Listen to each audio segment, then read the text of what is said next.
दोस्तों आज काफी दिन हो गया मैंने इस चैनल के ऊपर वीडियो नहीं बनाया। तो दोस्तों आज का ये फाइनली वीडियो, आज से मैं वीडियो स्टार्ट कर रहा हूं इस चैनल के ऊपर। और इस चैनल पर आपको कम से कम एक वीक में यानी कि एक सप्ताह में 2 वीडियो देखने को मिलेगा। दोस्तों आज का ये पूरा वीडियो बहुत ही इंपॉर्टेंट वीडियो है, तो वीडियो को बिल्कुल ध्यान से देखिएगा और सब्सक्राइबर के ऊपर बिल्कुल भी मत जाइएगा कि सब्सक्राइबर कम है तो आपको जानकारी अच्छी देखने को नहीं मिलेगी। क्योंकि मेरा एक और चैनल है जो कि बड़ा चैनल है, आप सर्च कर सकते हैं, फाइनेंस बैंकिंग के नाम से चलता है। दोस्तों आज के इस वीडियो में हम कुछ इंपॉर्टेंट नोटिस के बारे में बात करने वाले हैं।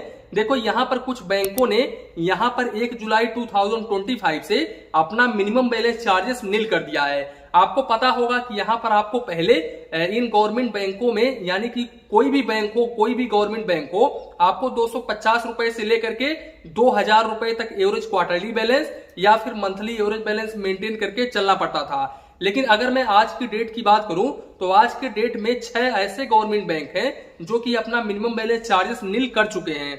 अब यहाँ पर फर्स्ट पोजीशन पर एसबीआई है, ये तो आपको पता ही है। स्टेट बैंक ऑफ इंडिया का मिनिमम बैलेंस चार्जेस काफी दिनों पहले से ही नील कर दिया गया है, तो यहाँ पर आपको जीरो बैलेंस देखने को मिलेगा। ये तो 2-3 साल पहले से ही है। इसके अलावा मैं आपको बता दूं, यहाँ पर पब्लिक सेक्टर बैंक में पंजाब नेशनल बैंक का नाम आपने सुना होगा।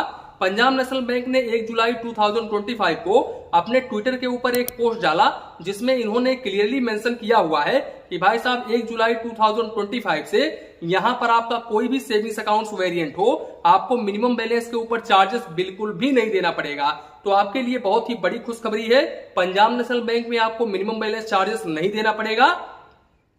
इसके अलावा मैं आपको बता दूं, बैंक ऑफ बड़ौदा ने भी 1 जुलाई 2025 को ट्विटर के ऊपर एक पोस्ट डाला जिसमें इन्होंने सबसे पहले तो ये मेंशन किया कि भाई साहब ऑल सेविंग्स अकाउंट्स वेरिएंट के ऊपर आपको मिनिमम बैलेंस चार्जेस नहीं देना पड़ेगा। लेकिन भाई साहब फिर इन्होंने अपने वेबसाइट के ऊपर एक सर्विस चार्जेस रिलीज किया जिसमें इन्होंने क्लियरली मेंशन किया कि नहीं भाई आपको प्रीमियम सेविंग्स अकाउंट्स के ऊपर चार्जेस देना पड़ेगा। तो देखो यहाँ पर बैंक ऑफ बड़ौदा का अगर आपका रेगुलर सेविंग्स अकाउंट है तो फिर 1 जुलाई 2025 से यहाँ पर मिनिमम बैलेंस को लेकर के आपको टेंशन लेने की जरूरत नहीं है। मिनिमम बैलेंस के ऊपर आपको कोई भी चार्जेस नहीं देना पड़ेगा। लेकिन अगर आपका प्रीमियम सेविंग्स अकाउंट है बैंक ऑफ बड़ौदा में तो फिर आपको मिनिमम बैलेंस मेंटेन करके चलना पड़ेगा, नहीं तो आपका चार्जेस डेबिट होगा।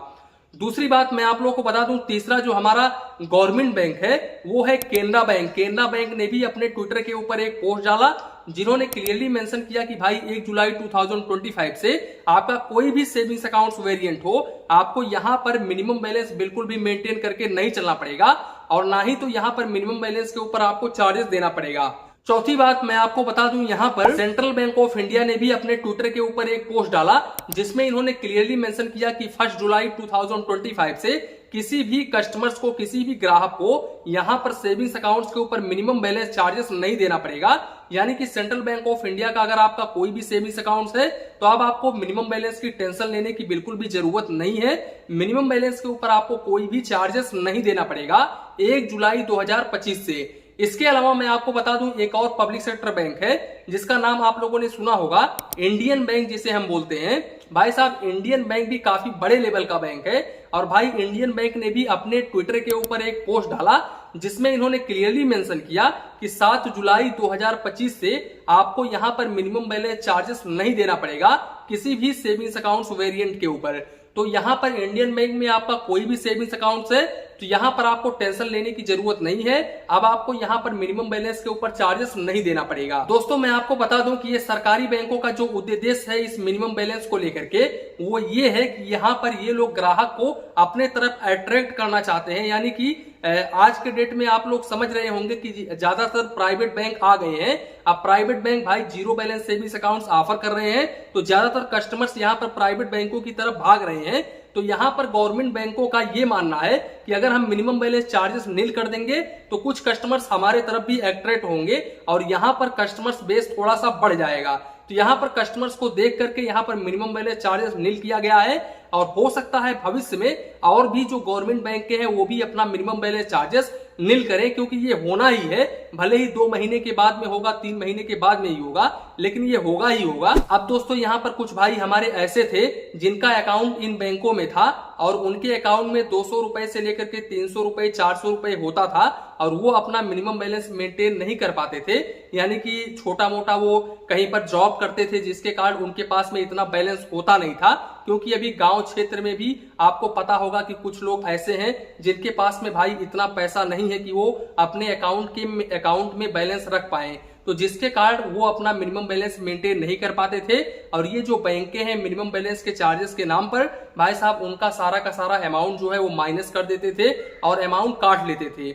आपको जान करके हैरानी होगी कि तकरीबन 8,000 करोड़ से लेकर के 9,000 करोड़ तक का भाई साहब इन्होंने पिछले साल फाइनेंशियल ईयर में भाई मिनिमम बैलेंस चार्जेस वसूला है इन गवर्नमेंट बैंकों ने।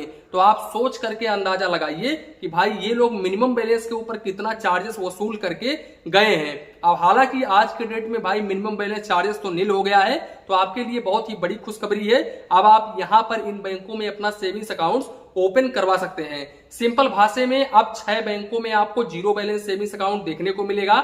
यहां पर state bank of India, central bank of India, Canara bank, इसके अलावा Punjab national bank, bank of Baroda, इसके अलावा इंडियन बैंक, ये 6 बैंक ऐसे हैं जिनमें आपको मिनिमम बैलेंस चार्जेस बिल्कुल भी नहीं देना पड़ेगा, यानी कि सेविंग्स अकाउंट्स के ऊपर मिनिमम बैलेंस चार्जेस जो देना पड़ता था वो आपको नहीं देना पड़ेगा। तो दोस्तों कुल मिलाकर के यही था अपडेट। इसी के साथ में वीडियो समाप्त करते हैं।